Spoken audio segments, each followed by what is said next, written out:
кеше үз тамырларын белергә тиеш. Шул очракта гына аның киләчәге бар. Тарих төпкенне төшенеп, шәҗәрәңне барлау, нәсел агачыңны төзү ата-бабадан калган изге әманәт ул. Иске татар бистәсенең Әл-Мәрҗани мәчете янында узган шәҗәрә бәйрәменнән Мөршидә Җиһан репортажы. Шәҗәрә ул нәселеңне белү дигән сүз. Менә без хәзер Мәрҗани мәчете оештырган шәҗәрә бәйрәмендә гаиләләр әзерләнә. Без әле аларның ансамбльләре белән танышып киттек. Әссәламу алейкум. Бүген нинди бәйрәм оештырасыз?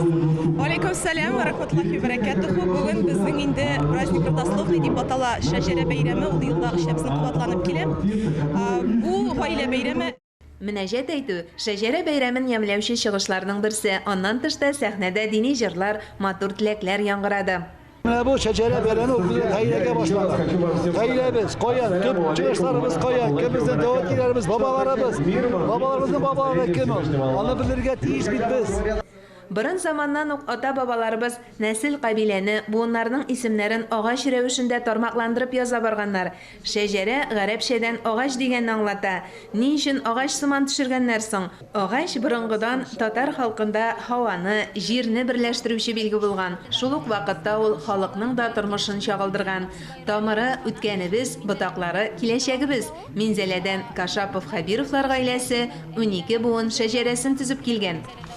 4 шәҗәрәм булачак. Менә икесе аның әзер бүгенге бәйрәмгә шәҗәрә бәйрәменә алып килдек. Икесе монда. Мәсәлән, әлеге шәҗәрәдә 12 буын безнең күрсәтелгән. Ясадык аның үзенчәлеге нидә дип саныйм, туганнарның фотолары бар. Әби бабайларның фотоларын булдырылганча җыйдык. Бәйрәм Россия президенты карары буенча игълан ителгән гаилә елы уңаеннан гаилә кыйммәтләрен ныгыту, гореф-гадәтләрне популярлаштыру максатыннан оештырыла. Ул безнең бу елны 4нче тапкыр гомумән үткәрелә. Монда инде гаиләләрне чакырабыз. Үзебезнең әби бабайларның кем булып эшләгәннәр, торганнар, яшәгәннәр, үзебезнең буыннарны белү өчен шушындый матур чара үткәрәбез инде. Сату алуга хирыслар өчен урамның ике ягында хәләл ярминкә эшләде. Рухи азык та бар. Анысын Татарстан китап нәшрияты оештырган. Балалар өчен уеннар да, китаплар да өстәл тулы. Шул тирәдә Миңгол Галиев та бетерелә. Аннан башка бәйрәм үтә димени? Күргәчә дөнья матурлыгын җмак хатим бит бу ешары кешеләр һәр кем вакыт өчен дуста тола кирәк итләр. Менә шушы инде безнең гаиләләрдә тәрбияләнә торган рухи тәрбия мәсьәләсе бүгенге беренче чиратта. Шәҗәрә зур хәзинә. Буыннан буынга кадерле ядкәр булып күчеп килгән кыйммәтле мирас.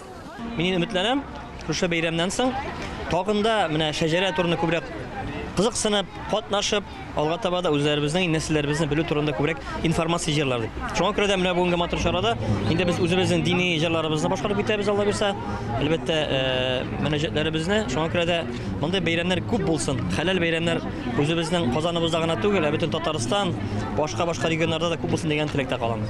Бәйрәмдә катнашкан гаиләләр үзләренең нәсел агачларын өйрәнгәндә җиңел юл узмаган, әмма әлеге хезмәтнең нәтиҗәсе күркәм. Бүгенге көндә алар үз тамырларыннан, үз чыгышларыннан хәбәрдар. Мөршидә Җиһан, Дамир Мөхәммәтханов, Татарстан яңалыклары.